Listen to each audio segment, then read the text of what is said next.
I recently became the victim of my wife's infidelity 2 years ago, and it totally destroyed my family. I'm a 31-year-old male and my wife is a 27-year-old. For this, I will refer to my wife as Deidre and to myself as Dave. We have 2 kids, a daughter age 4 and a son age 2. I'll call them Sammy and Timmy. We got married nearly 6 years ago. I'm not going to get specific about my line of work, but let's just say I have a good job. My wife and I met in her final semester of college, and we got married 13 months later. She followed me to the East Coast, where I worked for 4 years and where our kids were born. Earlier in the year, I was given a promotional opportunity to run one of our offices located within 15 minutes of both our hometowns. Deidre and I were excited to move back home, especially after having kids, and our parents were overjoyed. Both my parents and her mother still live in the area, as does my younger brother. Deidre's dad passed away before I met her. Our families were of course excited to have the 2 of us back home, but were really excited about being able to see their grandkids on the regular. As things worked out, my mom and dad had recently moved into a new home in a 55-plus community and were planning to keep our family home and rent it out for income.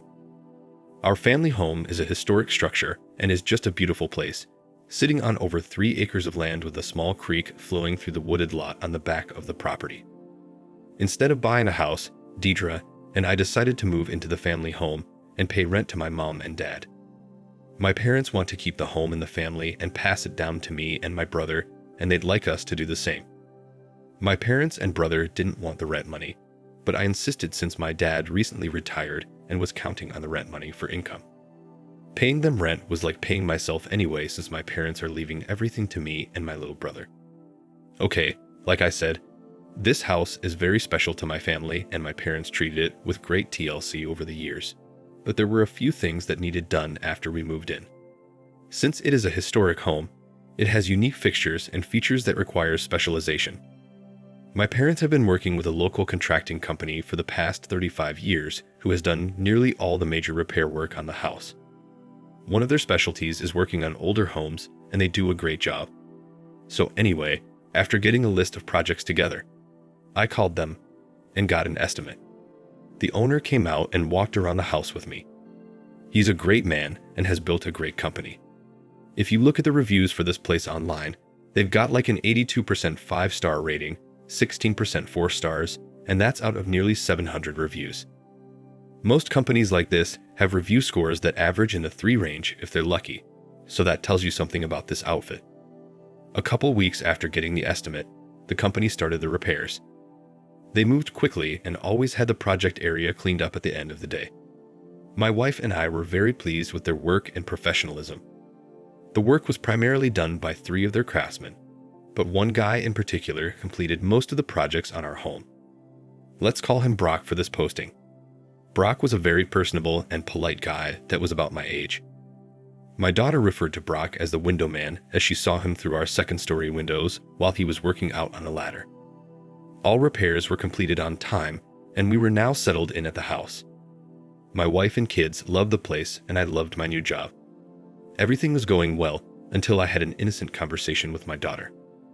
My wife had gone shopping with her mom and my mom, and I was watching the kids. We were playing out back, and my daughter was running all over the place, and when she got tired, she jumped up on my lap. We were just talking generally, and then out of the blue she looked at me and said, "I saw mommy napping with the window man." Now, before we go any further, let me state my daughter is a highly gifted child. I know all parents feel that way about their kids, but with her it's true. She is highly gifted. Everyone who meets her immediately recognizes it.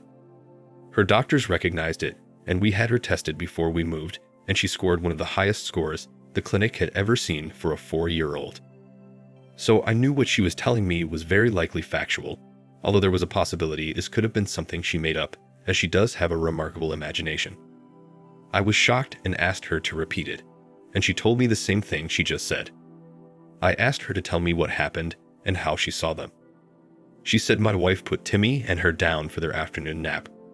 Sammy said Timmy dropped his binky behind his bed and was crying for her to get it, but she couldn't reach it, so she went looking for her mom. I asked her if she called mommy, and she said no. She said she walked over to our bedroom door and opened it and then called Mommy. I asked her what she saw, and she said Mommy jumped up out of bed with a blanket wrapped around her and ran over and kissed her and then took her by the hand to get the binky and to tuck them back in. I said, "Where did you see the window man?" She said he was lying on Daddy's side of the bed. Hearing this hurt so bad, but I didn't want to show emotion, so I said, "He was?" She said yes. I then asked her what happened next. She said Mommy left their bedroom, and I heard her talking with the window man, and they went outside.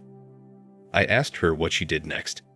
Sammy said she got up and looked out the window and saw him driving his truck down the driveway. I gave her a big kiss and thanked her for telling me. She then said something that really broke me. She said Mommy told her to shh, let's keep this our secret, okay?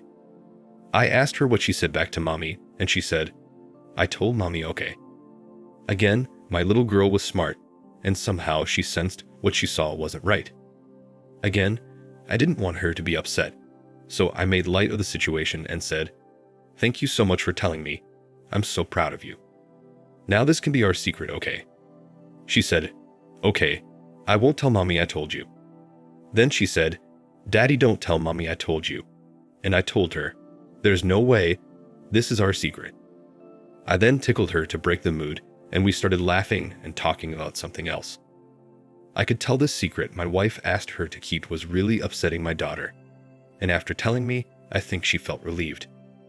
My wife came home with our moms in tow, and she summoned me to come inside with her while our moms went out on the back porch to watch Sammy and Timmy. When I got outside, my wife showed me a gift she bought for Sammy. It was a gift Sammy picked out for her birthday, which is not until October. I asked why she bought it now, and she said she wanted to give it to her now. This was surprising as Sammy wasn't asking about this gift and was not expecting it until her birthday. Also, my wife and I have a clear understanding with Sammy of when she will get large gifts. She knows it's only on her birthday and Christmas, and she accepts this, and like I said, she has never mentioned the gift again since she chose it a couple months ago. My wife justified the purchase saying, "She's such a great kid and has been so good lately, I wanted to reward her." I hope you're not mad. I told her I wasn't mad, but I immediately sensed this was a bribe of sorts for Sammy to keep my wife's secret. When my wife gave Sammy the gift, Sammy was concerned and said, "I wasn't supposed to get this until my birthday. What am I going to get then?" Deidre told Sammy, "You've been such a good girl, Mommy and Daddy want to give you this now." Sammy surprisingly said, "No, I want to keep it until my birthday. I don't want it now." My wife kept coaxing her to open it, but Sammy didn't want to and looked at me for backing. I spoke up and told Sammy, "Let's take this upstairs and put it in your closet." My wife was stunned by Sammy's reaction, but it didn't surprise me. Like I said, she's very smart, and she didn't want that gift until her birthday. We took the gift upstairs to her closet, and she seemed relieved to not have to open it. When Sammy and I came back downstairs, my dad and brother had arrived, so we spent the rest of the day eating and enjoying family time. I was going through the motions and having fun with my family, but my mind was preoccupied with what Sammy told me. Later that night, I was going to confront my wife, but decided not to, since if what Sammy said was true, my wife would likely deny it. Instead, I told my wife I needed to wake up early Sunday morning to do some work for my company using our home computer. She was fine with this and asked if I wanted her to get up with me to keep me company, and I told her no. When I woke up, I did a complete check on our home computer and there was nothing.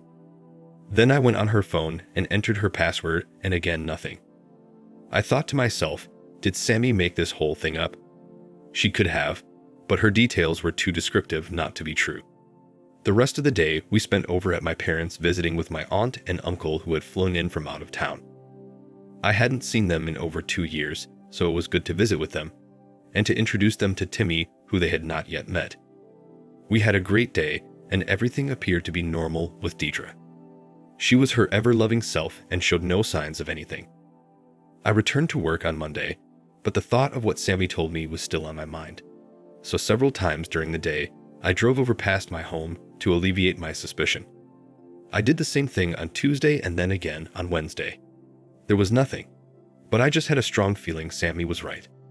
I thought of hiring a private investigator, but instead I decided to buy a camera system at Best Buy. I installed the camera system when Deidre and Sammy were out attending an evening event at our local nature center, and I was home watching Timmy. I placed a camera outside near the garage looking down the driveway, a second camera in the living room, and the third camera in our master bedroom.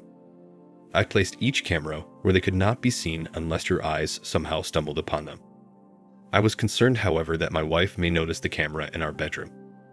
Though it was up on the crown molding and completely blended in, as our crown molding is white with black trim, it was in sight if you were laying on your back looking straight at it. I turned the system on when I left for work every day and turned it off before I arrived home. Since my wife and kids don't spend much time in the living room, our bedroom, or on the driveway during the day, they did not set the cameras off much. When the cameras are triggered, I receive a text alert. Everything was normal until the following Tuesday at 1:46 p.m. when I got an alert from the driveway unit. When I checked, I saw a truck from the contracting company coming up the drive. I then saw Brock get out, walk up to my front door, open it, and go in. I next got an alert from the living room camera, and there I saw my wife kissing Brock. Worst fears confirmed, Sammy was right. With this, I rushed out to my car and started heading toward my house. On the way, I called my mom and told her what was happening and asked her to meet me at my house as soon as possible. My brother, aunt, and uncle were also there, and I told her to bring them. On the way over, I spoke with them on the phone. By this time, I had gotten an alert from the bedroom and knew what was likely happening there.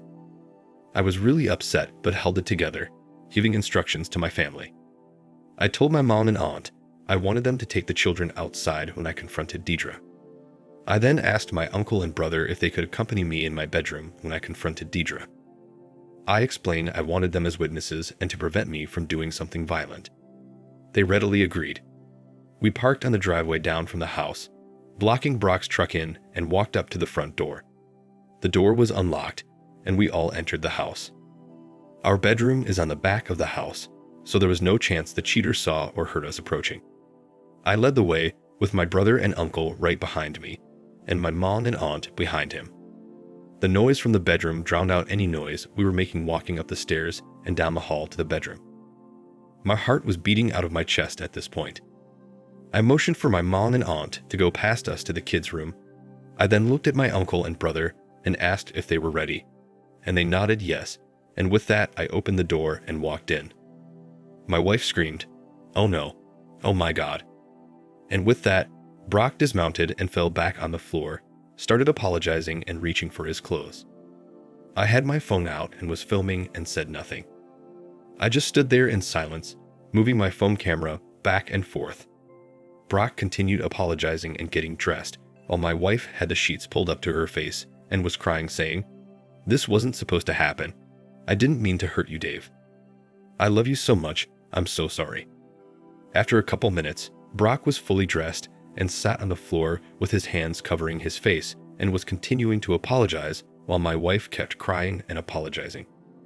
I told Brock to get the F out and he quickly left. Before leaving, I told him, "Don't think about taking your truck. We have it blocked in, and I will be calling the company to come and pick it up." I then called my mother-in-law and explained to her what just happened and told her to come over and pick up her daughter. My wife was still laying in the bed under the covers, pleading with me not to make her go. I ignored her. My mother-in-law arrived shortly thereafter, and when she did, my uncle, brother, and I left the bedroom. I then heard my mother-in-law yelling at my wife as she sobbed. To my surprise, my wife left the house without incident. When she left, she rushed out with her head down crying and didn't say anything. I think she was in a total state of shock and was also highly embarrassed. My mother-in-law apologized to me, gave me a big hug and kiss, and told me she loved me. After they left, I went out back to see my kids and then called the contracting company. After I explained the reason for my call, they put me through to the owner's cell phone. He apologized profusely and said he would see to it that his company did everything they could to make this up to me. I thanked him and ended the call. About an hour later, the company dropped by with someone to pick up the truck. Brock was nowhere in sight. The following Monday, I took the day off and met with a lawyer to start divorce proceedings. I also secured an attorney from the same firm to handle the situation with the contracting company. While I respect the owner and the company he's built, I want to receive some level of compensation for the damage their employee inflicted on me and my family. From that day, I didn't speak a word to my wife. She's called and texted me nonstop, apologizing, begging forgiveness, and asking me for a second chance, but that's not happening. Against the advice of my attorney, I've moved all my wife's stuff out and had my brother and a friend of his take it to her mother's house. The way I got things working was that my wife and her mom come to my house at 6:30 a.m. Her mom comes in and my wife waits in the car until I leave for the office, then she goes in. I work until 5 o'clock and then head out to grab dinner at a restaurant, and then come home at 6:30 p.m. My wife and her mother have dinner with the kids before I arrive back home. When I'm about 5 minutes out from the house, I call my mother-in-law to advise her. My wife then goes out to the car while her mom stays in the house with the kids. When I arrive, I ignore my wife sitting in the car and go straight in the house. I usually talk to my mother-in-law for a few minutes to recap the day before she leaves. I then spend the next 12 hours with my kids and repeat this cycle 7 days a week. I know this may seem extreme to some, but I wanted nothing to do with my wife. If I could, I would have banned her from ever seeing my kids again, but I know that wasn't happening. I had extreme anger for what she did to me. The fact she had a strange man in my bed while my kids were in the next room, then instructed my daughter to lie for her. That is beyond forgiveness to me. I instructed my lawyer to go for full custody, but she said we would not get it, but we do have a shot of getting 50-50 custody, with my home being designated as the child's primary home. My wife continued to have the mindset that she was going to win me back somehow and kept coming up with new things to offer me, thinking that will sway me. She came up with the idea that I could have a one-sided open relationship with as many partners as I wanted, but she would still remain faithful and would sign a post-nup agreement with those stipulations. She started seeing a therapist 3 times a week and had her mom convinced that she went temporarily insane for a couple weeks, and that was why she cheated. This is a crock of BS. Of course, she knew exactly what she was doing. I've since read that the claim of temporary insanity is a ploy women sometimes use to try to excuse their cheating. I didn't buy any of that, and I didn't speak a word to her. My mother-in-law asked me several times if there was any way I could forgive and reconcile with her daughter. I love my mother-in-law and didn't want to get into a discussion with her, so I just told her that I could not. As for the idea of my wife being sorry, I do believe she was sorry. Sorry for herself, that is, and sorry she got caught. I think in her twisted mind, she thought betting Brock was okay as long as she did not let our relationship suffer. She had the nerve to send me an email explaining how even during the affair, she always gave me 100% of herself, including 100% of her body. As time went, I remained focused on getting divorced as quickly as possible. She grew more and more desperate as she tried daily to talk to me, but I only communicated via email and only about our children. When she brought the subject of our relationship, I simply replied each time that our marriage was over and that we will only have a co-parenting relationship. Well, fast forward a few months later, and I finally divorced Deidre. The process, however, was much more difficult than anticipated and was filled with drama, which delayed the final proceedings. My mother-in-law told me that she started talking about ending it all and saying if she didn't have me, she wouldn't want to live. My mother-in-law asked if I could speak to her, and I resisted, but eventually met with her in the presence of my mother-in-law and my mother. In the meeting, Deidre elaborated on how sorry she was and told me everything she was willing to do for me if I just give her a chance. She kept asking me to just give her 6 months so she could prove herself. I let her go on until she was talked out, and when she was finished, I told her that I no longer see her as a romantic partner and was not interested in any form of reconciliation, even if it was just for one day. After this meeting, her mom told me she became deeply depressed and stopped going out of the house. In fact, my mother-in-law would come over at 6:30 a.m. when I left for work. She would dress the kids and fix them their breakfast, then take them back to her house to be with Deidre. She said Deidre was withdrawn from them and spent most of the day in her room crying and pining for me. My daughter noticed and asked me why mommy was crying all the time. This was very upsetting to her and to my son Timmy, although he is young enough where he doesn't notice as much. I explained to Sammy that mommy and I are living in separate houses now. I told her that she, Timmy, and I are living in our house and mommy is living with Grammy. After I explained this, she was okay. Her primary fear was that she would be moving to Grammy's house too. She loves her Grammy and her mom, of course, but I think she loves me more. She was worried about moving out of our house and leaving me in her room and the creek where she likes to play. I told her that would never happen. After hearing this, she was fine. The drama with Deidre didn't stop there though. As the date for our final divorce hearing grew closer, Deidre became more desperate and was calling and texting me multiple times per day while I was working, reiterating all the things she will do for me and how I would be the happiest man in the world if I'd stay with her, and she'd promised me that. I'm paraphrasing now, but you get the picture. Well, the day before the hearing, I got a call from my mother-in-law informing me that Deidre was rushed to the hospital by ambulance. They thought she was having a heart attack. She was admitted and tests were run.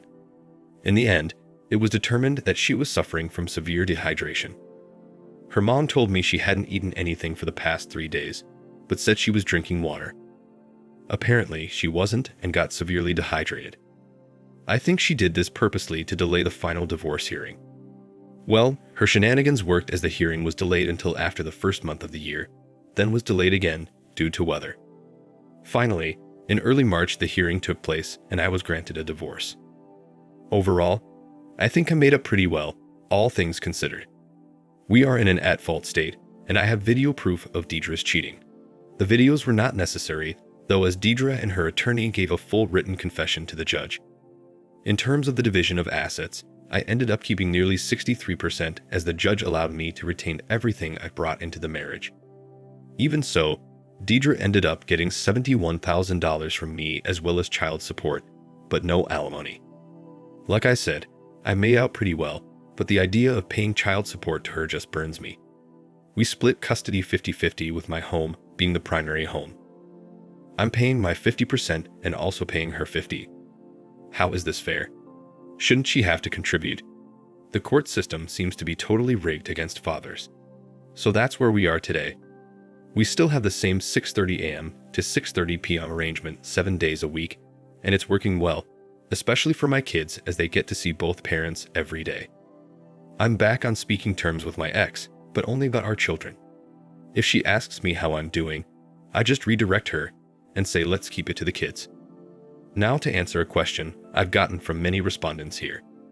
Have I told anyone else of the conversation I had with Sammy where she told me mommy was napping with a window man? The answer is no, and I don't plan to. At least not any time in the foreseeable future. I promised Sammy that was our secret and that it will remain. As for Sammy, I may end up telling her in 20 or 30 years, but for now, I hope she has completely forgotten whatever she saw. She has never mentioned it to me again and seems as active and happy as ever, so I don't plan on discussing it with her again. That's the end of my story. Not a happy ending, but just about as good as you can get considering the circumstances. Dave. Thank you for watching. Like, comment, and subscribe if you enjoyed the video. Until next time, I'll see you again. Take care.